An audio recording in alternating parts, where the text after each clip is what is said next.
Hello students, welcome to SC economics classes. আচ্ছা, আজকের যে প্রবলেমটা আছে সেটা মিডিয়ানের অঙ্ক। মিডিয়ানকে বাংলায় বলা হয় মধ্যমান, অর্থাৎ এক্স্যাক্টলি মিডল ভ্যালু কোনটা আমাকে খুঁজে বার করতে হবে। কোশ্চেনটা হচ্ছে এরকম, মার্কস দেওয়া আছে আর নাম্বার অফ স্টুডেন্টস দেওয়া আছে। একটা স্কুলে পরীক্ষা হয়েছে, সেই ক্লাসে কোনো একটা ক্লাসে, সেই ক্লাসে 100 জন স্টুডেন্টস আছে। এবার কোনো একটা পার্টিকুলার সাবজেক্ট আউট অফ 50 কে কত মার্কস পেয়েছে সেই ডিস্ট্রিবিউশনটা দেওয়া আছে। অর্থাৎ 0 থেকে 10-এর মধ্যে আছে 8 জন, মানে খুবই খারাপ অবস্থা যাদের।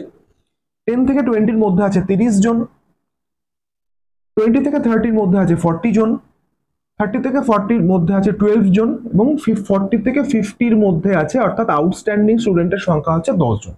এবার আমাকে মিডিয়ানের ভ্যালুটা বার করতে হবে, অর্থাৎ একদম মধ্যমানটা, যার আগে আর পেছনে একদম মানে ইকুয়াল নাম্বার অফ ডিস্ট্রিবিউশনটা রয়েছে, সেটাই হচ্ছে আমার মিডিয়ান। এবার আমরা সাজিয়ে নেব, মার্কসটাকে আমরা এক্স ধরবো আর নাম্বার অফ স্টুডেন্টসটাকে আমরা এফ ধরবো, অর্থাৎ ফ্রিকোয়েন্সি। মার্কসটা হচ্ছে ভেরিয়েবল আর নাম্বার অফ স্টুডেন্টসটা হচ্ছে ফ্রিকোয়েন্সি। এখানে আমার একটা থার্ড কলাম লাগবে, সেটাকে আমরা বলবো কিউমুলেটিভ ফ্রিকোয়েন্সি।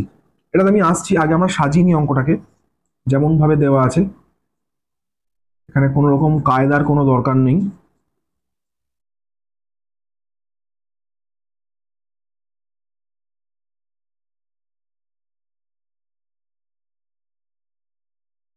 Eight, 30, 40, 12 and 10। আচ্ছা, এখানে আমরা যে কিউমুলেটিভ ফ্রিকোয়েন্সিটা বার করব, সেটা পরপর যোগ করতে করতে আমরা বার করবো। সেটা হচ্ছে less than frequency, less than cumulative frequency. Cumulative frequency দু রকমের হয়, একটা হচ্ছে লেস দ্যান টাইপ, একটা হচ্ছে মোর দ্যান টাইপ। তাহলে ফার্স্টেরটা আমার সেম হবে, সেকেন্ডেরটা হবে আমার এইটা প্লাস এইটা, অর্থাৎ 38। আচ্ছা, এই দুটো মিলিয়ে আমরা 38 পেয়েছি। তার সাথে যদি আমরা 40 যোগ করি তাহলে আমরা পাবো 78। তার সাথে আবার 12 যোগ করলে আমরা পাবো 90, and finally we are getting 100, which is equals to summation of frequency, বা যেটাকে আমরা বলি ক্যাপিটাল এন। আচ্ছা, মিডিয়ান বার করতে গেলে আমাদেরকে সবার আগে n/2 এর ভ্যালুটা বার করতে হবে। n/2, n/2 মানে হচ্ছে আমার এখানে যদি n 100 হয় তাহলে n/2 হবে 50। এই 50 মার্কসটা একটা খুব বড় রোল প্লে করবে আমার এই কিউমুলেটিভ ফ্রিকোয়েন্সির ক্ষেত্রে। অর্থাৎ আমরা যদি দেখি এই যে কিউমুলেটিভ ফ্রিকোয়েন্সি গুলো আছে, তার মধ্যে এক্স্যাক্টলি কার থেকে ছোট 50, 78 এর থেকে ছোট, তাহলে this will be the median class. আমরা মোডের অঙ্কের ক্ষেত্রে দেখেছি হাইয়েস্ট ফ্রিকোয়েন্সি যার থাকবে সেটা হবে মোডাল ক্লাস।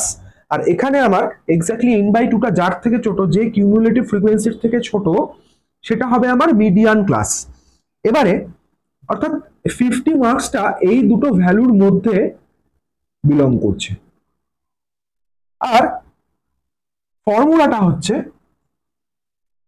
মিডিয়ানের ক্ষেত্রে একটা ফর্মুলা আছে, যেমন মোডের ক্ষেত্রে ছিল L1 plus n/2 minus cumulative frequency divided by frequency into class interval.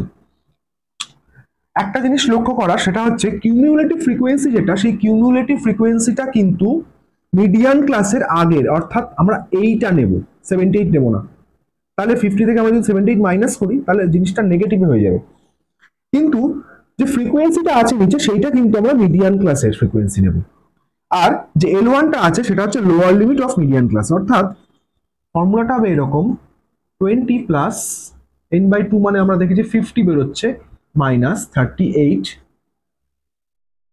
নিচে হচ্ছে আমার 40 ফ্রিকোয়েন্সি, প্লাস ইন্টারভাল হচ্ছে আমার 10। তাহলে 20 প্লাস